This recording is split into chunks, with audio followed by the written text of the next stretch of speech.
যে যুগের সঙ্গে তাল মিলিয়ে সেটা এগিয়ে চলেছে। এই যুগে সত্যি টিকে থাকাটা অনেক কঠিন ব্যাপার, কিন্তু কালবেলা সত্যি সেটা পেরেছে। এবং প্রথম সারির যে গণমাধ্যম আমাদের সম্মানিত বক্তাগণ যেটা বলেছেন, সত্যি সেটা আমরা তাদের বক্তব্যের মাঝে আমরা জানতে পেরেছি যে এই যে সংবাদপত্র মানুষের চোখ এবং কান, আমরা মনে করি যে সত্য বস্তুনিষ্ঠ সংবাদ পরিবেশন করার মাধ্যমে জনগণের খুব কাছাকাছি যায় হলো সংবাদপত্র।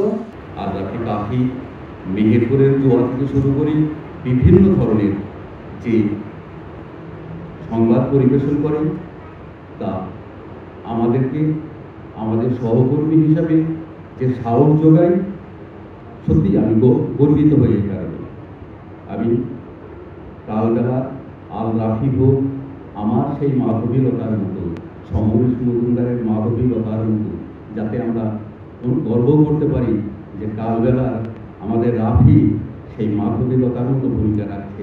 মিডিয়া হাউস নিয়ে আমাদের কাজ করতে হয়। মিডিয়া হাউস, সংবাদপত্র, electronic media, print electronic media, এখন আমাদের নতুন সংশোধন হয়েছে আমাদের অনলাইন যে মিডিয়াগুলো আছে সেই মিডিয়াগুলো নিয়ে কাজ করা।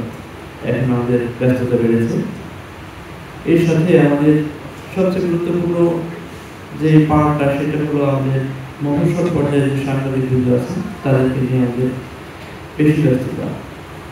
সরকারকে নানা ধরনের এই মফস্বল পর্যায়ের যে বিষয়গুলো আছে সেই বিষয়গুলো তুলে ধরা, একই সাথে সাংবাদিকরা কীভাবে আরও ভালো থাকতে পারে, আমাদের এই মফস্বলের সাংবাদিক ভাইয়েরা কীভাবে সাহসের সাথে কাজ করতে পারে, সেই বিষয়গুলো নিয়ে আমরা প্রতিনিয়ত কাজ করছি। বাংলাদেশে প্রচুর গণমাধ্যম, প্রায় প্রতি মাসে বা মাসে 2-5টা পত্রিকা বা গণমাধ্যমে এ ধরনের প্রতিষ্ঠাবার্ষিকী চলতেই থাকে।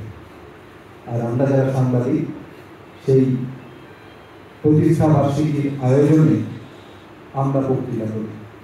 আমাকে যদি আসলে কাঠগড়ায় দাঁড় করানো না হয়, আমি সাংবাদিক হিসাবে আমার যে ত্রুটিগুলো, এটা যদি পাঠক আমাকে ধরাতে না পারেন, সাহসের সাথে যদি আমাকে চ্যালেঞ্জ করতে না পারেন, তাহলে আমার সাংবাদিকতা খুব ক্ষুরধার সাংবাদিকতা হবে বলে আমি বিশ্বাস করি না।